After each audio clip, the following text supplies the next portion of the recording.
Good afternoon. Welcome to Villanova University, the Center for Church Management, and the first in our three-part webinar series on Latino congregations and on Catholic foundations. My name is Matt Davis. I'm the Associate Director here in the Center for Church Management. It is my joy and honor to welcome you today. To honor our Augustinian Catholic tradition here at Villanova, I invite you to quietly pray with me this prayer from St. Augustine. I'm going to take a second and just quiet your hearts and your minds on this probably busy Friday before a weekend, a big Super Bowl weekend for those that are football fans. I invite you to quietly pray with me in the name of the Father and the Son and the Holy Spirit. Breathe in me, O Holy Spirit, that my thoughts may all be holy. Act in me, O Holy Spirit, that my work too may be holy. Draw my heart, O Holy Spirit, that I love but what is holy. Strengthen me, O Holy Spirit, to defend all that is holy. Guard me then, O Holy Spirit, that I may always be holy. Amen. So the mission of the Center for Church Management at Villanova is to provide education and scholarship in the Augustinian Catholic tradition on strategic, management, and financial matters, and service leaders of churches and other Christian faith-based ministries. Here at the center, we try to take the best from the business and management world, and we adapt it and we integrate it for the use of churches, so that churches can better serve their missions to live and share the gospel of Jesus Christ. So in our center, we have three main branches.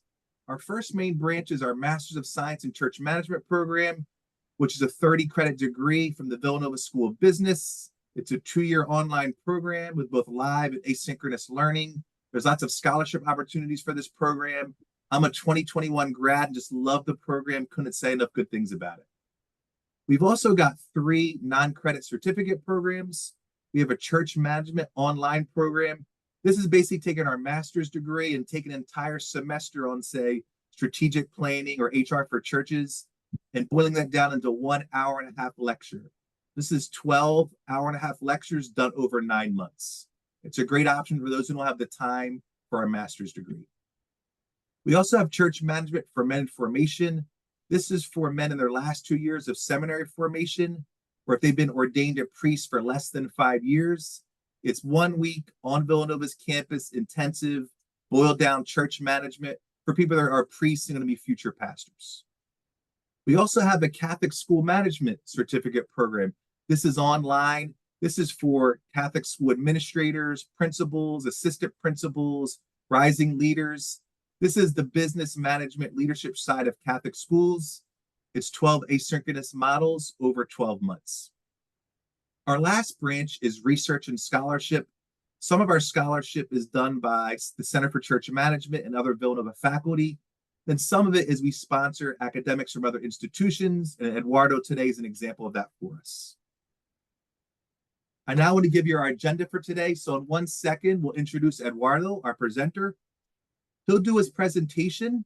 We'll have a question and answer at the very end. So any questions that come up for you at any time during Eduardo's presentation, just put it in the chat box. If you put it in the chat box, I'll follow along and I'll feed Eduardo those questions at the very end. A reminder to keep your cell phone muted all times, and that we'll wrap up today after 1 hour at 3 p.m. I now want to introduce and welcome Matthew Mannion. He is the David Grennan Family Faculty Director of Villanova Center for Church Management and Master of Science in Church Management degree program. He's also a professor of practice in the Management and Operations Department of the Villanova University School of Business. My pleasure to introduce and welcome Matthew Mannion. Thank you, Matt, and it's great to be with you all, and great to see so many familiar faces, and also great to see some folks that have not had the pleasure of meeting yet. And just as an invitation for all of you, Matt mentioned that Master of Science in Church Management. We are currently recruiting for the next class for it. So if you have any interest in it, I know we have a lot of alums who are on this call right now, but if you've not had the chance to go through it yet, this might be the chance that God is calling you, or perhaps someone else in your network. But we are in the recruiting process through April, and the next cohort will start in May of this year. And we've got a great group already there and looking to continue to add to it. But yes, really excited and grateful for all of you for spending time with us today. and grateful for the many benefactors. I know Eduardo's going to talk about them as well, but I do see one of our research mentors, Marty Jewell, is with us here today, and I see at least one of our advisory council members, Ed Mackesy, is here. And so for all those who kind of support and enable and advise us in the work that we're trying to do in support of the Lord and the support of the great churches that all of you serve, we're very, very grateful. And so, yeah, I'm pleased to introduce to you Dr. Eduardo Millet. He is an instructor of management at the University of Texas in Rio Grande Valley, and his research interests focus on the intersection of business model innovation and faith-based organizations. So we are kindred spirits. And Eduardo has presented, he's an accomplished scholar already in his career. He's presented at the Academy of Management annual meetings, the Decision Science Institute, and a number of other seminars and research symposium and colloquia. He's not going to talk about it today, but he's got some really fascinating research on mobile businesses, including the criteria that affect food truck location decisions from a decision-making standpoint for mobile food delivery distributions. As someone who's consumed more than my share of lunches from food trucks, that was really fascinating work. Also, two other things just from his past, but he studied the factors influencing the success of high-skilled Mexican immigrant entrepreneurs in the Rio Grande Valley, and also some research on how to launch a crowdfunding project, which might be helpful for all of us as church leaders. But that's not what Eduardo is here to share today. So Eduardo is here to share some fascinating research he did on the Latino Experience at Catholic Parishes in the US. And so he proposed doing a stakeholder approach.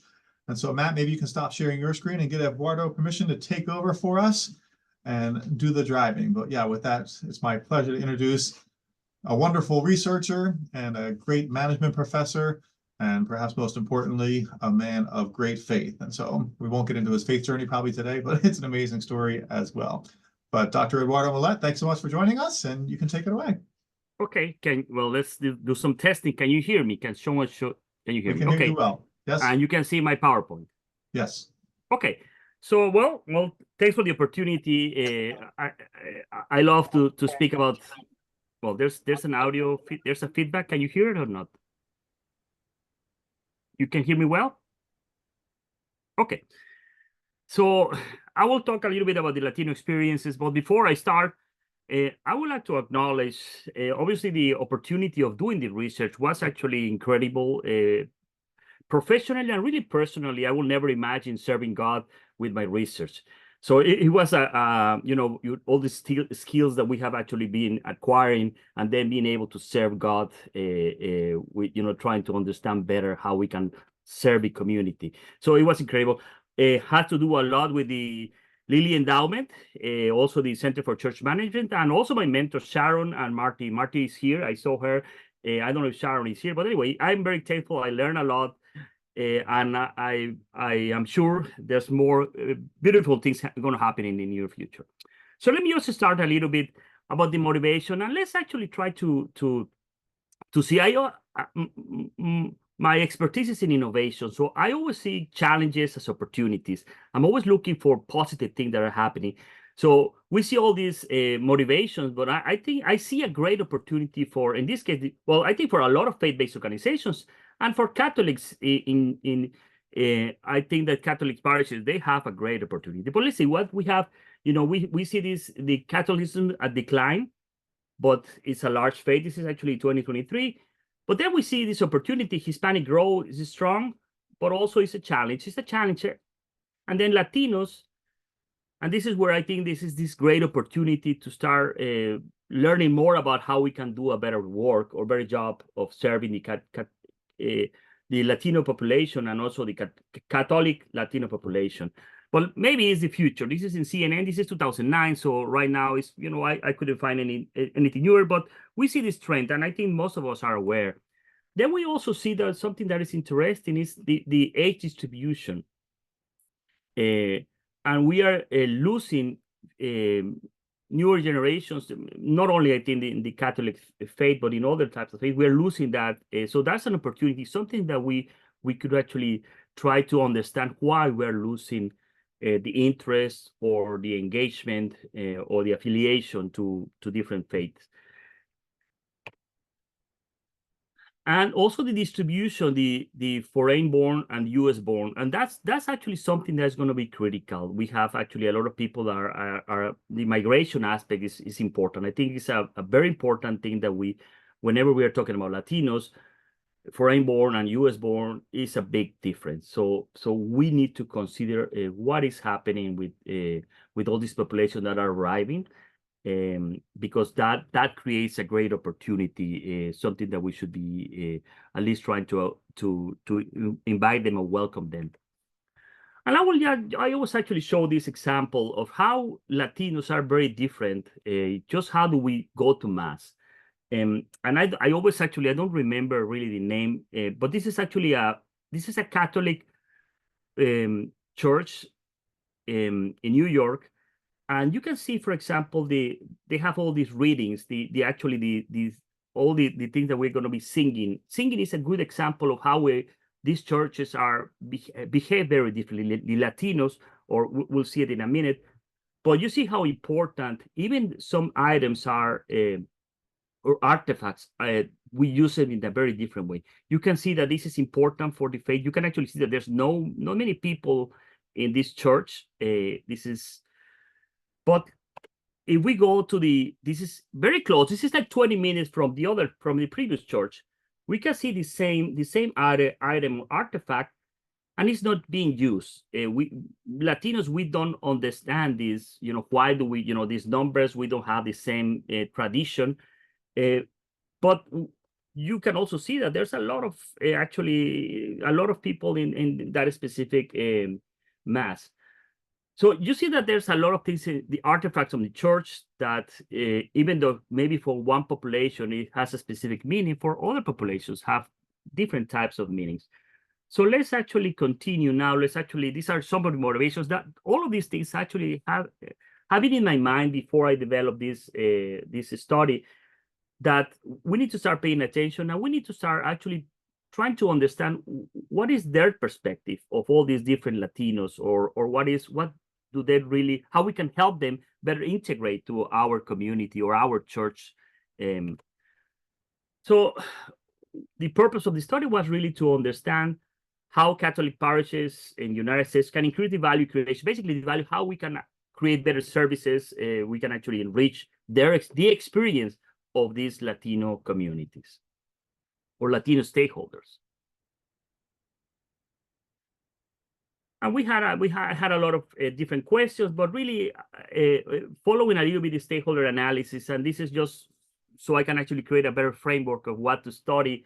It was very important to understand the external context. We'll talk a little bit about the external context for Latino communities, how it is different, what it creates a strong or weak connection to those services, what issues are affecting the Latino stakeholders, what is the role of language. Language obviously is important. We think that is just Spanish or English, but maybe there's other things that are important.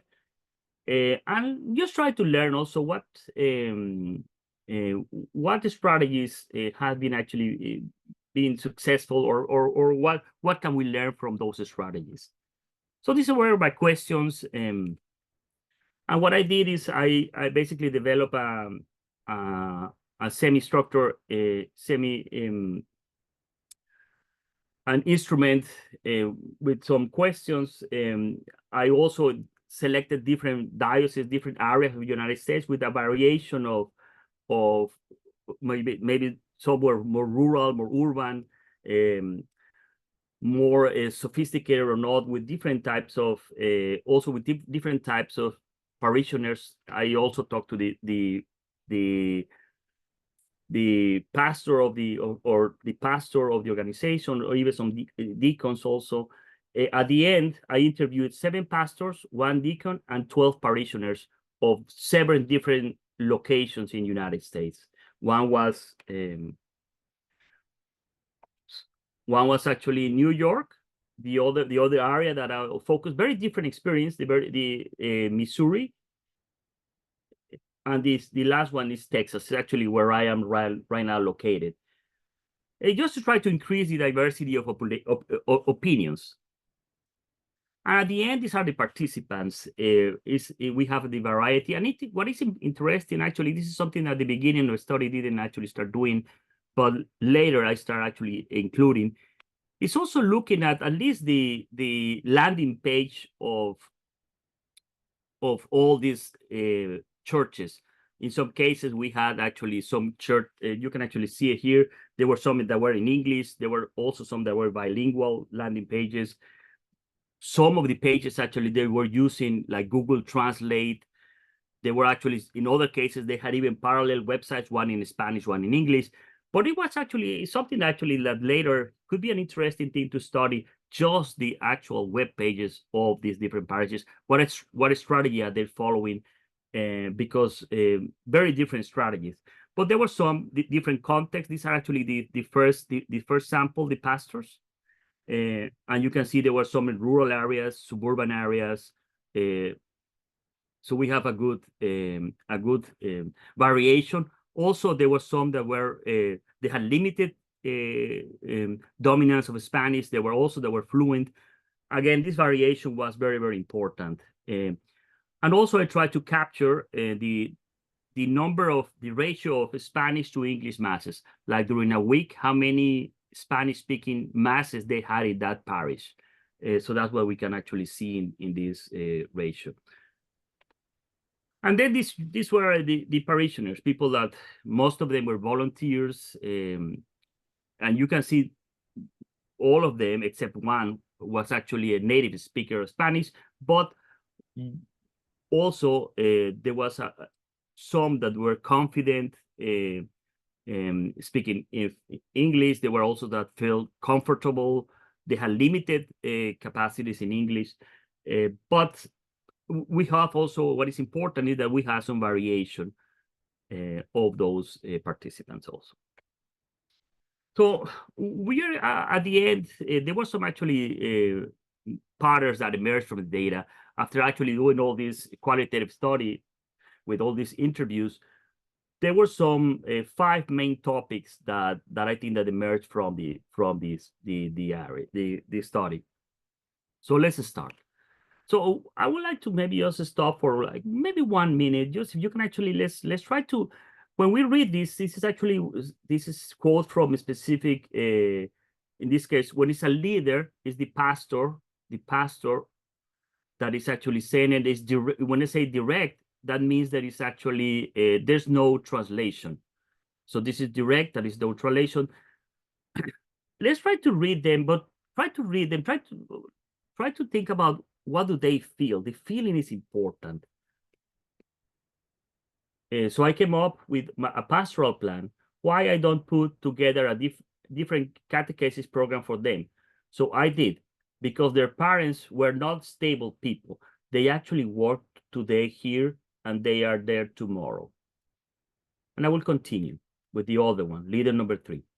Most of them work in restaurants, and well, that is the excuse for not attending Mass.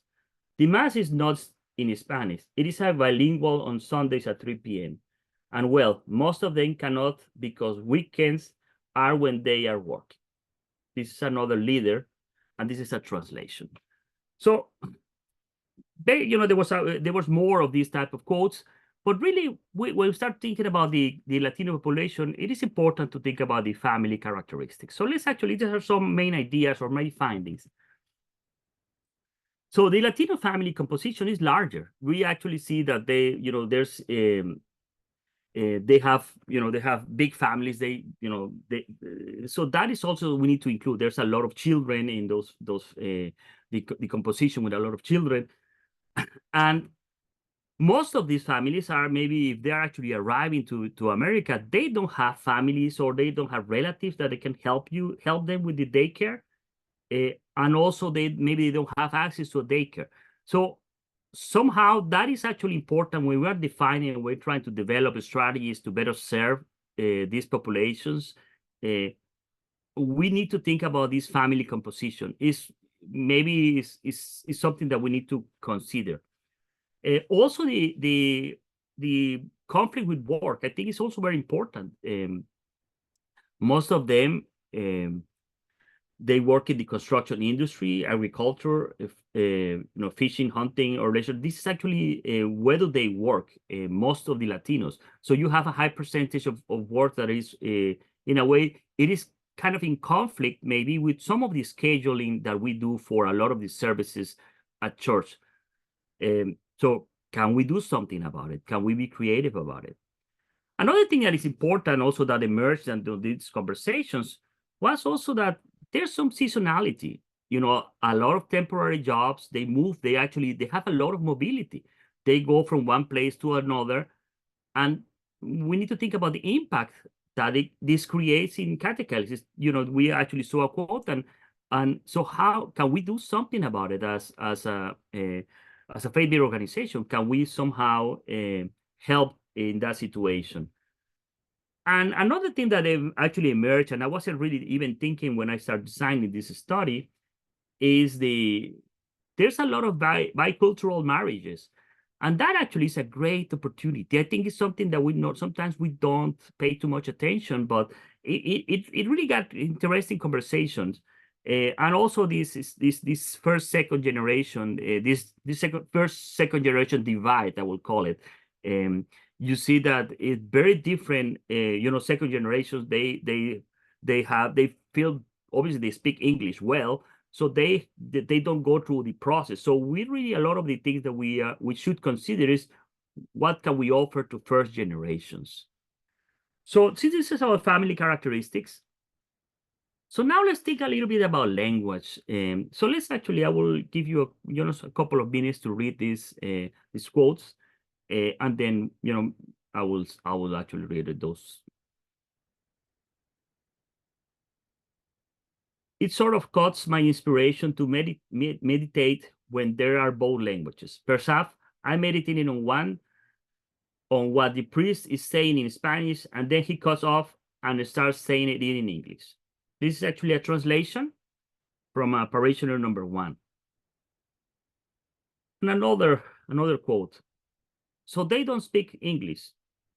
They don't speak Spanish, or if they do, they don't speak it very well, and that becomes a barrier. This is leader number 3. And that was, that actually, the second quote is very interesting because we think that sometimes it's Spanish, but you're going to see that some Latinos, they don't even speak Spanish. There's other languages like Maya or Quechua, and that is the language that they dominate, that they feel comfortable, that maybe they are used to attend a mass or a service using that language. So maybe that was the language that they used to communicate with God. So that actually goes beyond the just the Spanish and English divide. But so this actually was this quote is from a leader. It's a translation, but it's a very interesting quote. Also we need to take that into account. So let's actually see some findings related to language. So when we talk about leadership, something that emerges is that some leaders, some pastors or priests, they feel confident to a point of speaking Spanish, but maybe there are some services that they don't feel comfortable giving because they don't dominate the Spanish language. So that's something important. Somehow we need to acknowledge that there's going to be some different levels of Spanish. And it's not only about translation, but sometimes it's actually even reading a language. So it's actually more complicated than just the actual language. There's other ways of communication that are not really present in just doing a translation. A lot of Latino families, they prefer to work in Spanish, even if you feel comfortable speaking in English. I will say, actually, I am an example of this, for example. I personally, I feel I dominate English. I feel comfortable. I make mistakes, but I feel comfortable about understanding. But I always pray in Spanish.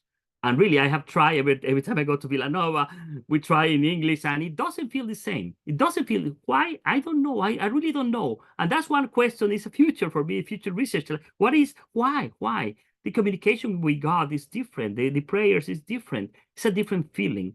So that is important. Then we also have this important important notion that some Latino immigrants, Spanish is actually their second language. They have other more traditional tongues like Maya or Seri or Totonac or different ones. we need to be aware, like we need to be aware of this. Then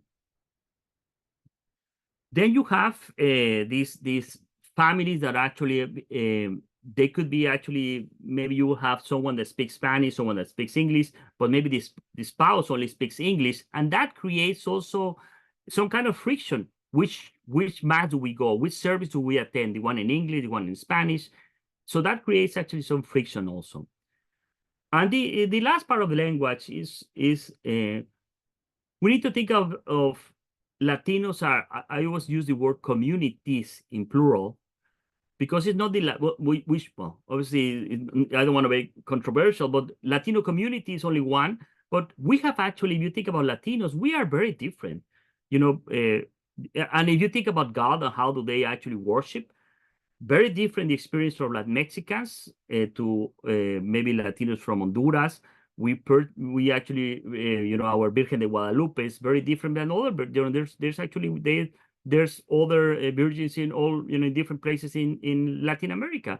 So not only that, but also some traditions are very different. So we always need to think about these communities and try to see that as a positive asset for our organizations. So let's actually go on some, let's try to feel a little bit what customs and habits. So this is actually from leader number 2.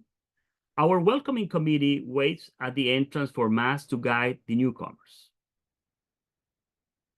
Leader number 2 again.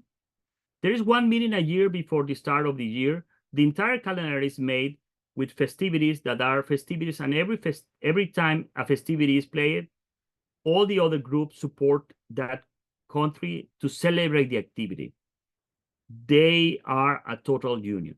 I think it's a very interesting, actually, this was, I think, was very surprising, like how they manage basically all these different communities and how they basically, in a way, they engage and they try to celebrate all this diversity, different communities, all of them, in a way, maybe speak Spanish, but different types of Spanish.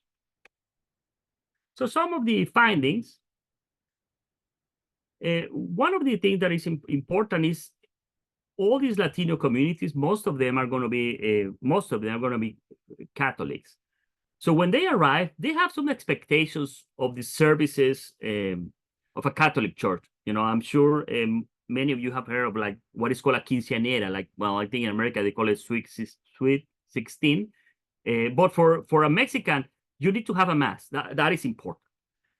Normally you will try to get a mass, even if you don't attend to church, you will try to get a mass for your quinceañera, for your daughter. But that's actually something that is expected.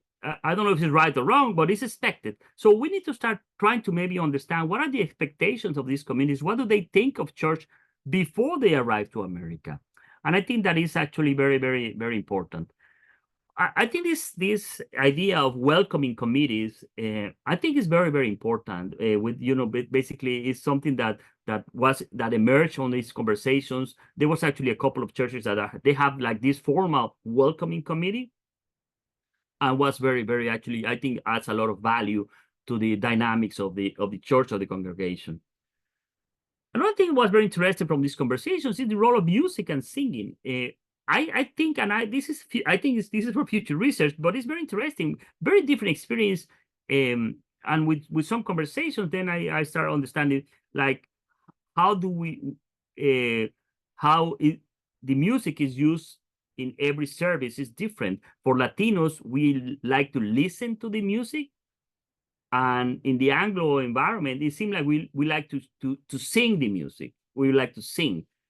And I don't know, I am not an expert. That's something I would like to research later, but it's a very different experience. And it's important because how do we prepare our services? We need to take this into account. And another thing that was also interesting is the offerings, the role of offerings in Latino communities. I think is very, very strong. You will see a lot of like flowers and candles, and a lot, even sometimes you see actually even physical pain. That is an offering that people actually do. I'm not saying that what is right or wrong, but so these are actually like they like to maybe walk, or they like to do different peregrinaciones as part of the offerings. We need at least to know why do they value those things. So this is actually another quote, leader number 1. The parish has 500 registered families. Father John was Hispanic, and he was here for about 34 years. He attracted a lot of Hispanic people to the parish. We are celebrating Spanish masses until he died of cancer about 9 years ago. So in the area of church administration, these are some of the findings. I think that something interesting to consider is the rotation of pastors. And somehow, how are we going to be, how do we navigate? Like, do they have, not just sending a pastor, but what type of pastors do we need in that church?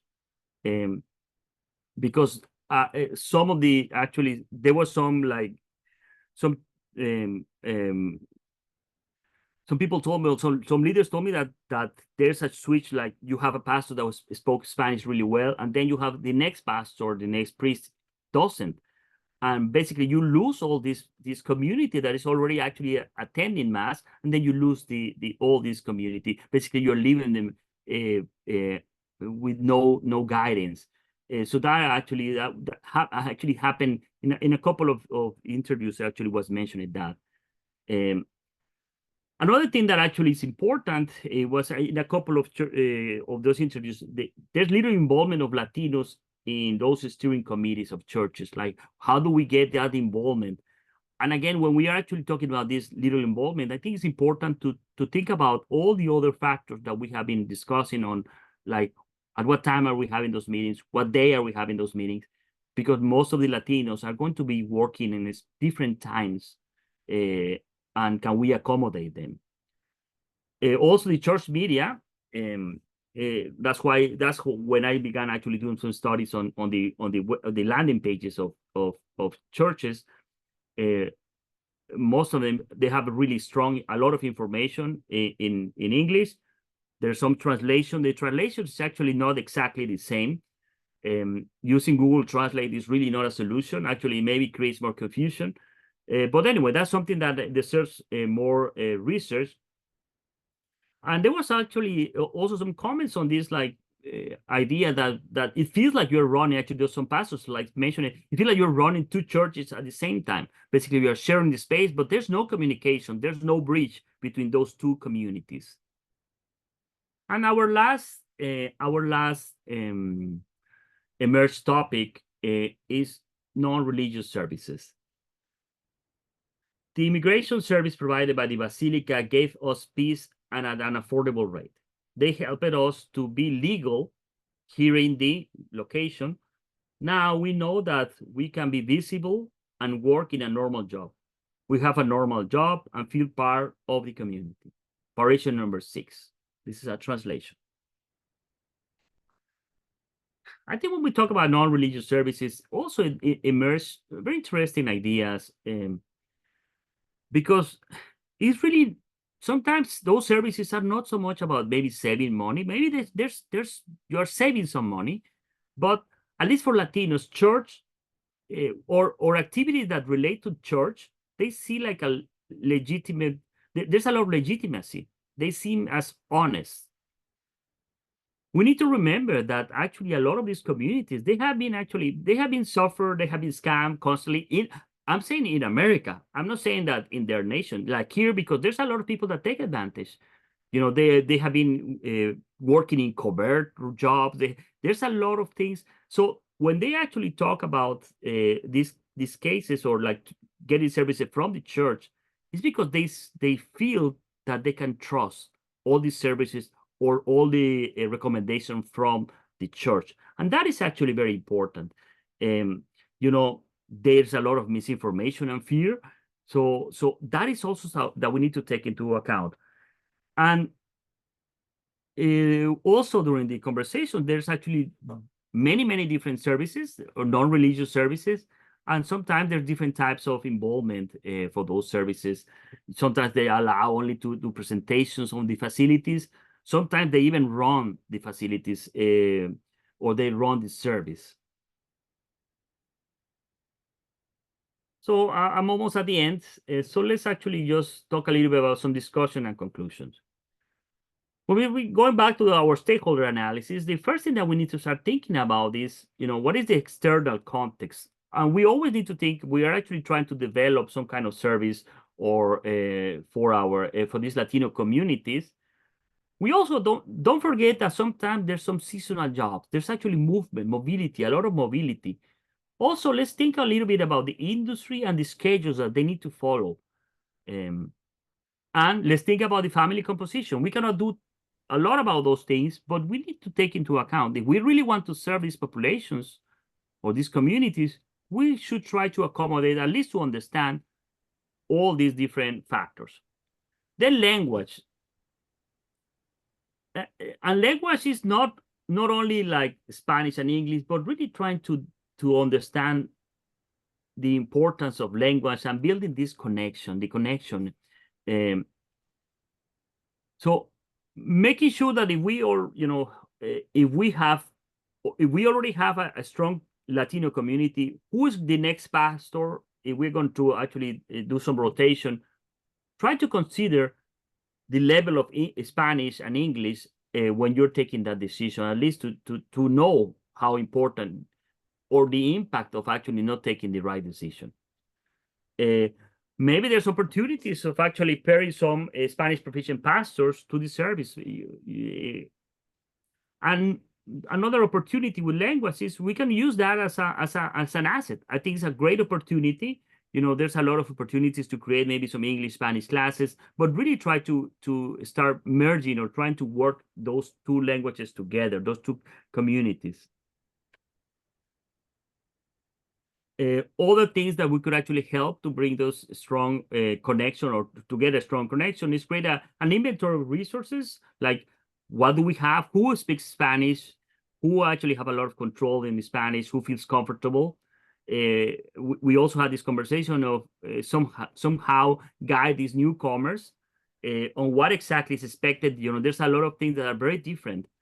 Another important point could be that to consider family as the customer, as the client. It's not really the individual, but maybe think about the family, how we can serve better families, Latino families. And yeah, I have been actually talking about this importance of communities.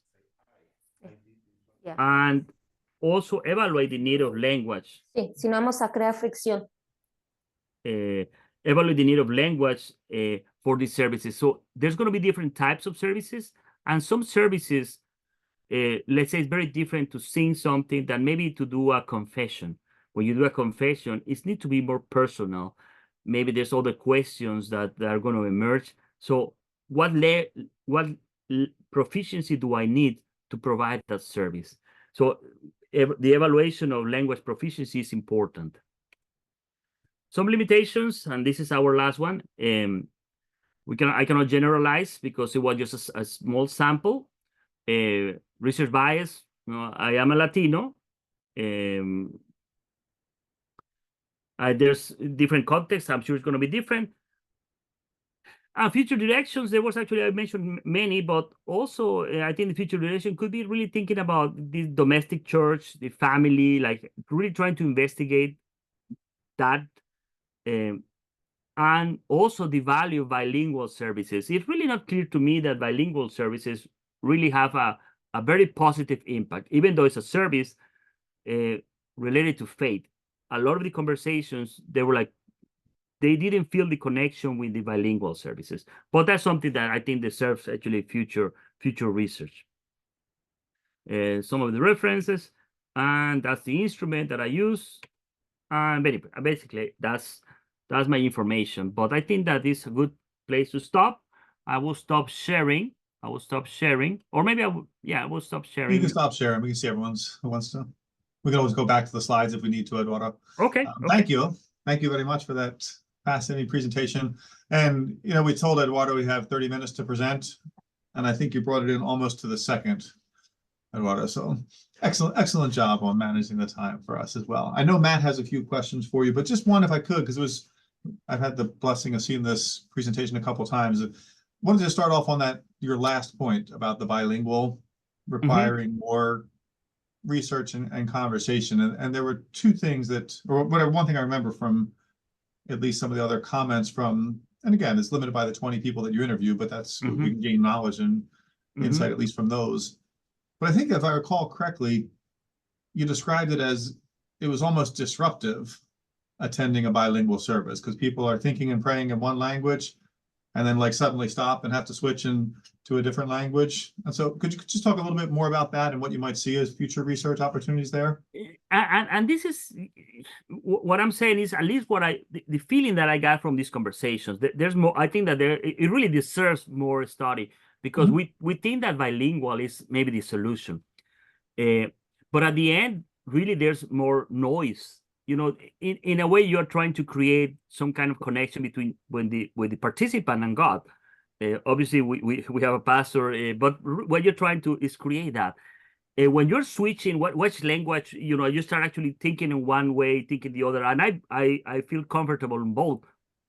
But I always pray in Spanish, and that's not my choice. I have actually tried to do it in English. Very difficult, very difficult. Not actually following, but really feeling it. So when you think about the bilingual, a mass or a service using bilingual modality, maybe there's more distraction of the act. What do we want to accomplish? Really, we just want to be in an hour praying, or do we really want to build a connection with God? And that is really the question. And is at least from some of the people that I had conversations, it wasn't clear to me that they felt that they were building that connection. One caveat, and I don't know, this could be actually the difference, is that in most of the cases, both the people that had the conversation, they spoke both languages. So maybe if you speak one language, you don't get the noise or the distraction of the other language. And this is the type of question that we should ask, is like, what happened? Like, because for me, sometimes I'm bilingual, I prefer not to go. I prefer to go to one in Spanish or even one in English, but a bilingual, I will never go. And that was the feeling of others. But that's something that, you know, you're trying to develop a connection. It's really not understand a recipe of something, like what to mix or not. Yeah, now there's some people actually even doing some comments. But it is a very interesting area that hopefully someday there's an opportunity to do some research and just concentrate on these bilingual experiences. And sadly or gladly, this is not like if you let's say that you think of you try to take this to another context. Let's say like for a just any other type of conference, bilingual could actually work really well because you're not trying to develop that connection. You're just trying to gain some knowledge and that's it. But the purpose of mass is different, or a service is different, and you're trying to develop a connection. You try to meditate a little bit. You want to do that. So the distraction of switching languages, maybe this word is not, I don't know, that really deserves some additional research. I think it's interesting, but anyway. I thought that was a provocative finding, and for all the pastors and pastoral leaders out there, it could be an interesting conversation to have if you are working in a multicultural parish, if that makes a difference one way or another. So Matt, I think you got a couple questions, and then sure. And Eduardo, chat first, and then Father Wilfredo has his hand. We'll let him jump in as well, and yeah, we'll open it up in a few minutes. So Eduardo, I have a few questions for you. Invite other people to start putting other questions in the chat box. So the first question, Eduardo, was in response. You had made a comment of in a Latino community, people not singing at mass.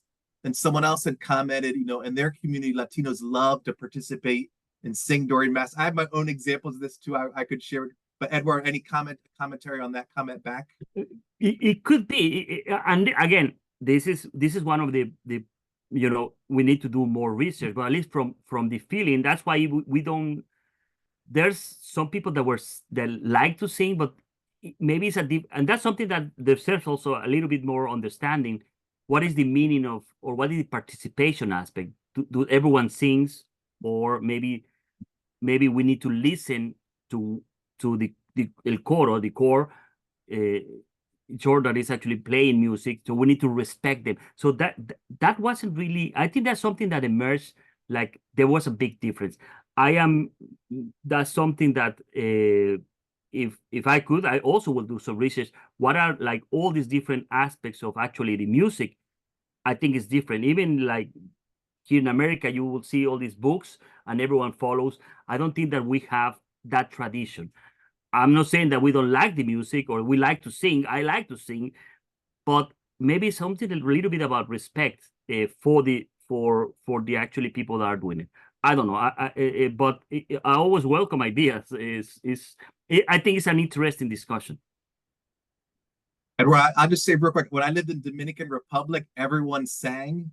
And then when I moved back to Philadelphia, I was in a community I knew was Mexican and no one sang. At first, I didn't know what was going on, but I read it as a diversity between this, Dominicans and Mexicans and how they worship.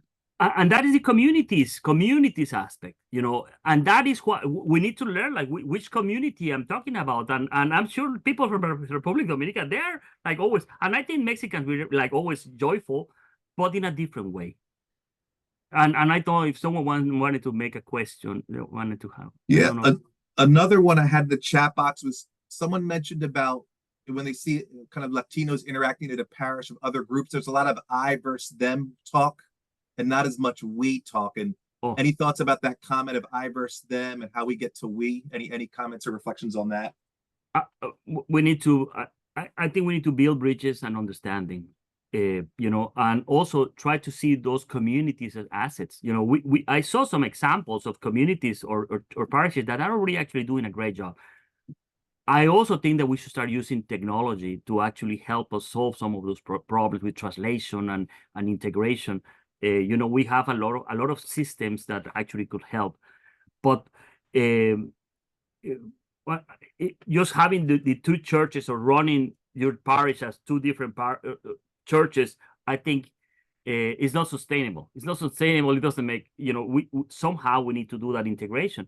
But maybe some of these ideas could help think about seasonality, think about, and it's really not, sometimes knowledge and information, but I welcoming committees and trying to look for those individuals, because there's some people, I'm sure in every church, there's some people that are ready to do that welcoming committee.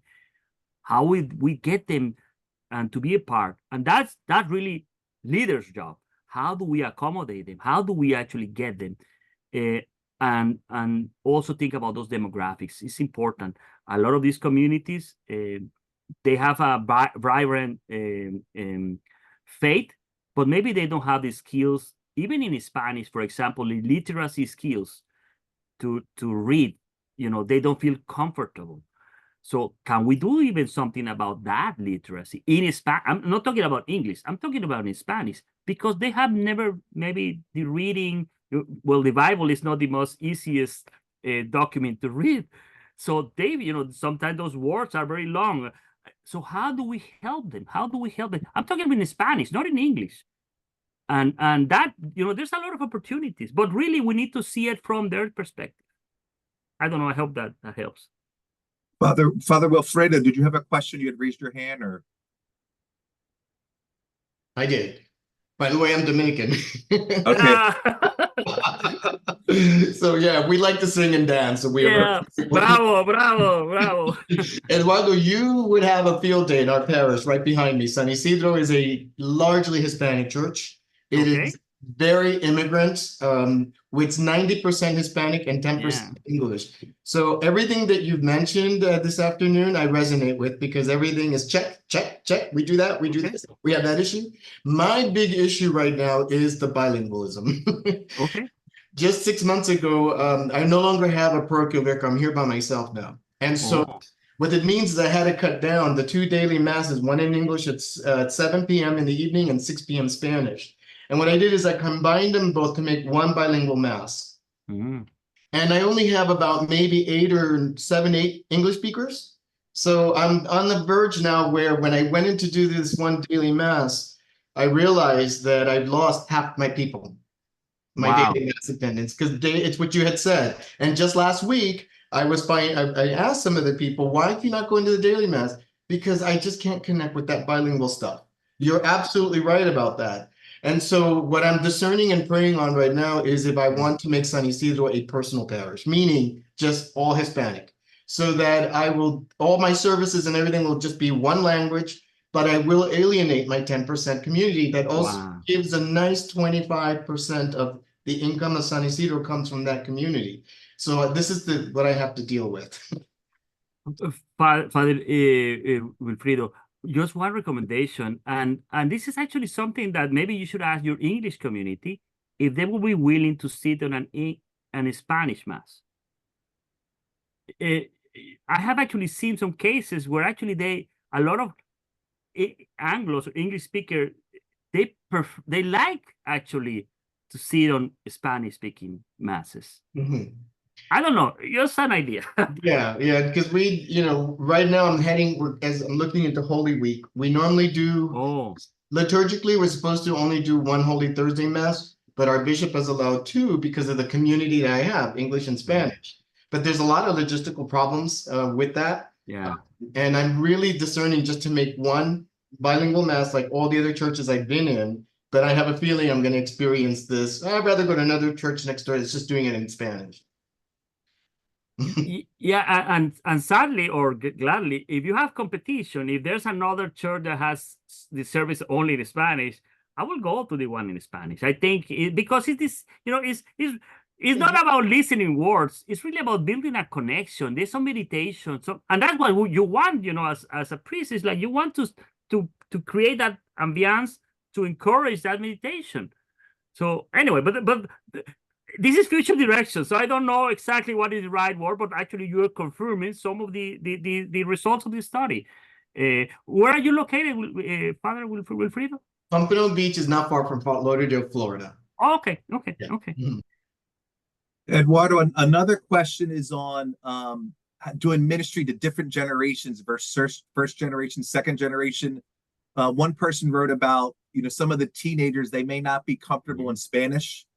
So how do you do ministry to them if mom and dad are connected to the Spanish language and second, third generation maybe aren't fluent in Spanish? And what's some of the dynamics by that? And how do we minister to second generation that may be culturally Hispanic but linguistically English?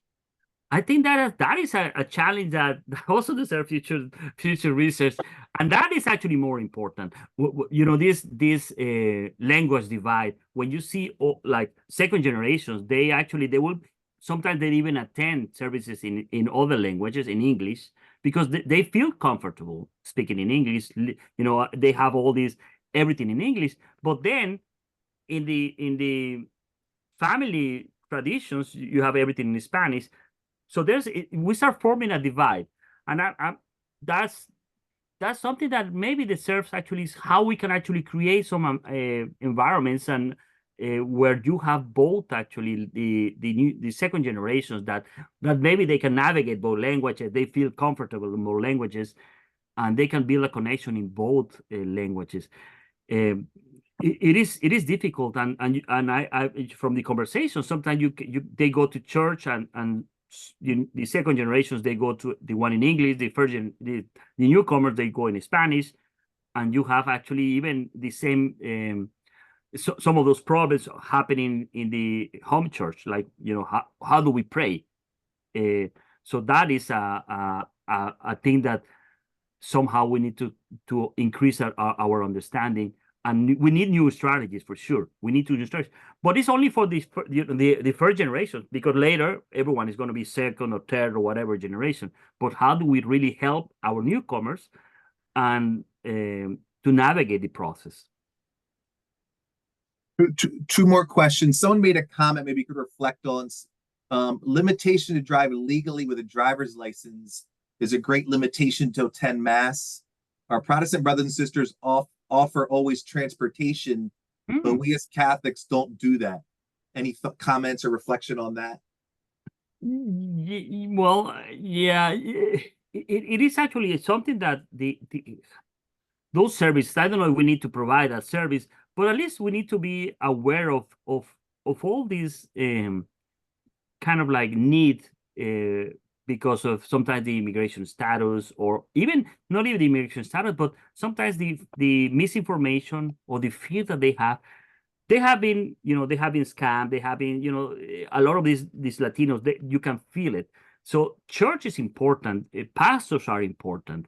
They already have a strong connection, and they believe that the church is there to help them with legality, with honest information, with honest services. So I think there's a great opportunity to help, and that is where you can actually start building using. And I don't know, these are the non-faith-based services, providing some services that help them be better Christians, I guess, more comfortable, better jobs. Maybe here right now in McAllen, Texas, and there's a lot of migration in this area, and even the diocese has a service for legal services. Legal, like they pay for, like, you want to get your residency, even your citizenship. There's actually service from the church, not wrong, but it's actually hosted by the church, by the diocese.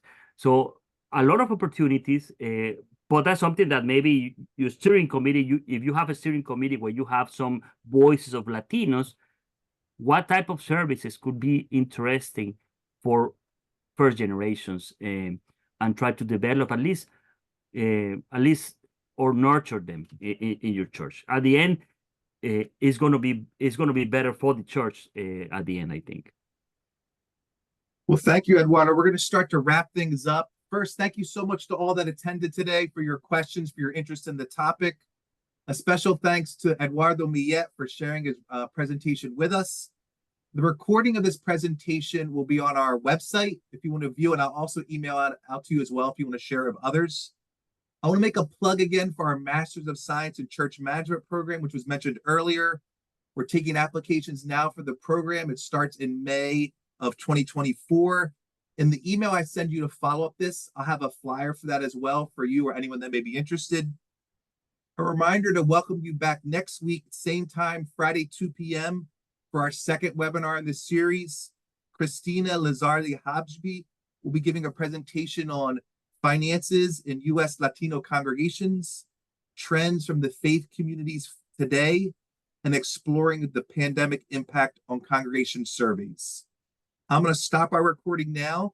People are welcome to leave, or if they want to hold on for a few more minutes for a few individual questions with Eduardo, he'd be willing to do that. Thank you so much. Many blessings. Hoping to see you next week.